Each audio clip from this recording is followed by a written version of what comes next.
on est ici au Chalard pour... C'est que j'ai conçu et construit la maquette du site du Chalard. On va voir ça? Oui. Allez, je te suis. On va aller voir dans l'intérieur. Pour raconter l'histoire, j'étais dans un train, j'allais chez mes enfants qui sont à Marseille. J'étais pas loin de la gare Saint-Charles, j'ai reçu un appel membre de l'association me disant « Pierre, est-ce que tu peux faire une maquette de l'église ?»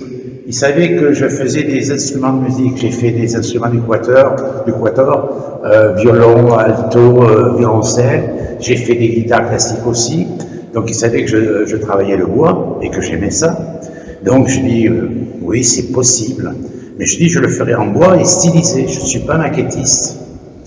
Et la personne m'a dit mais si après on pourrait peut-être la peindre. Ah, je dis non, je vais faire quelque chose où on va le laisser tel quel pour qu'on puisse voir la beauté du bois. Et donc voilà cette maquette que j'ai construite. J'ai mis, je compte 2 hivers et demi à peu près.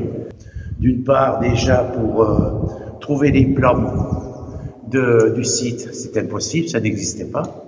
Donc j'ai fait appel à Guillaume Bonneau qui est photographe professionnel et qui a un drone. Et il m'a fait de multiples prises de vue et avec ça j'ai pu déterminer les dimensions de tout le site. 5 personnes qui sont intervenues sur la maquette. Les vitraux, la végétalisation, l'illumination, c'est des choses que je ne connaissais pas du tout. C'est pour ça que je dis que c'est une aventure humaine. Le bois que tu as utilisé, c'est quoi? C'est du noyer. C'était des planches de noyer qui faisaient 10 mm d'épaisseur.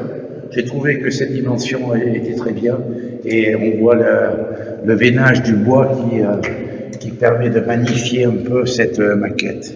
D'ailleurs, qui a été financé par une association, c'est ça? C'était financé par l'association Sauvegarde du site Péroulier du Chalard et il y a eu des nombreux donateurs. Il y a eu un travail de fait pour trouver les fonds parce que c'est une maquette qui coûte quand même un certain prix.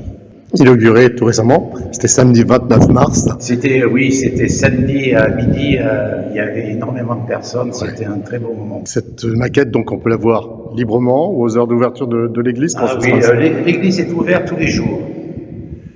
Les horaires, je ne connais pas trop, mais si on va entre 9h et 18h, c'est sûr que l'église est ouverte, et puis bien sûr, la maquette est disponible aux visiteurs. Merci Pierre, belle réalisation. Oui.